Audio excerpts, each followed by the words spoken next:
Hello, and thank you for viewing my presentation, What They Don't Want You to Know About Black Women by me, Sarah Pamato. I would like to just take a second to note that when I say they, I am primarily referring to those in power and specifically those who benefit from uh, being white. About me, I'm Sarah Pamato. I'm a first-year student at CSUEB, but I am a junior. I'm an ethnic studies major. I plan to attend the teaching credential program next summer, and my ultimate goal is to get into curriculum development. They don't want you to know that your perceptions of Black women are based upon controlling images with no consideration for the individual you are perceiving. First and foremost, they don't want you to learn the term intersectionality because, as Kimberly Crenshaw says, there's no name. When there's no name for a problem, you can't see a problem. And when you can't see a problem, you pretty much can't solve it. So, of course, they don't want you to think about how being Black while simultaneously being a woman is a unique experience in the amount of discrimination, inequality, racism, and colorism, and other injustices faced throughout a lifetime. They also don't want you to know that my childhood friend, Gabby Navarez, was murdered by Sacramento area police in 2014 for being a woman, suffering mental illness, and driving while being Black. No, they don't want you to consider intersectionalities because then they may have to find more empathy and support for Black women. They may have to say her name. They really don't want you to realize that only 8 of over 3,000 Oscars have ever been awarded to Black women. And you definitely shouldn't care to learn that the roles these women were awarded for portrayed controlling images. You shouldn't think about the fact that Hollywood thinks Black women are at their best as a maid, drug addict, abuser, abused, a slave, or at least in a period piece. Black women's trauma isn't just another tragic tale to be told in Hollywood, but it certainly does make a lot of money.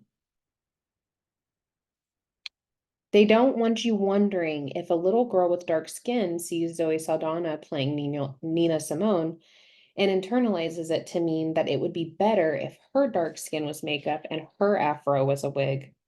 And don't worry about that time in 2013 when Saldana said there's no such thing as people of color. Surely it just slipped her mind that Nina Simone herself fought for civil rights in Black nationalism and Black power movements.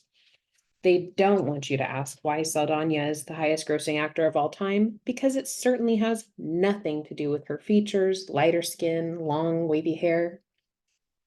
And if Hollywood would have asked me to cast the film, I would have hired Leslie Jones.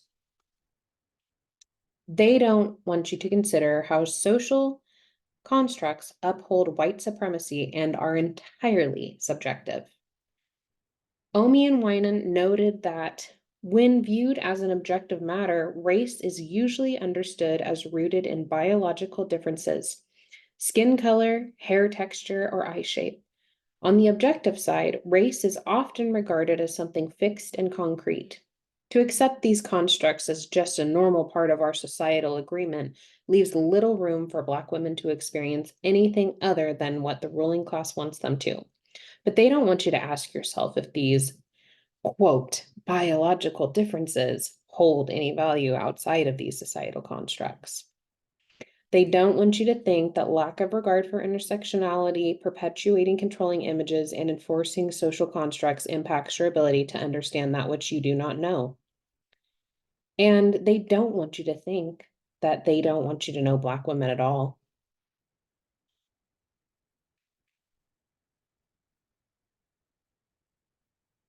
When I thought about how I was going to approach this project, I reviewed the different topics and readings that we have been looking at over the last few weeks and or sorry, over the last semester.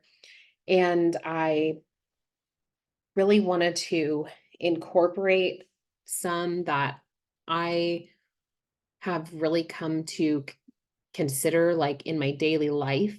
Um, and that would be intersectionality, colorism, racism, um, and societal constructs basically being the backbone of all of those things. Um, and that really, by upholding those weird constructs, we are only supporting white supremacy. And it's just really opened my eyes to view things through a new lens. So things that I enjoyed about this were learning about colorism. That wasn't a term I was really familiar with before this class. But now I'm able to apply it into almost all my other ethnic studies classes because it's so prevalent in every for everyone who doesn't have white skin, basically. And then also just recognizing it in my own life. And then revelations about the blatant racism in Hollywood and Academy Awards. I know that's not super shocking, but it's just really disturbing when you lay it out and you actually look at the pay disparities and, of course, the disparities with the amount of awards actually being given to Black people and especially Black women. And then, like I kind of referred to earlier, watching films just with the more critical lens. I watch most of the Oscar films or rewatch them, and just to think about why did someone tell this story? What was their purpose? Who was the person telling the story? Were they Black? Were they some kind of marginalized person? Like, why did they choose to do this? And what did Hollywood really get out of it? And then also considering my own implicit bias and consciously recognizing controlling images for what they are. Honestly, you grow up and you see certain things and you hear certain things. And I grew up in a mixed family, and it is hard to look back and recognize that people were probably acting certain ways and doing certain things because of what's being perpetuated by society at large. And then also realizing my role in supporting Black feminism and Black feminists as a feminist myself, and being able to speak with more confidence on these issues and uplift Black feminist voices. And here is my reference page. All right, thank you.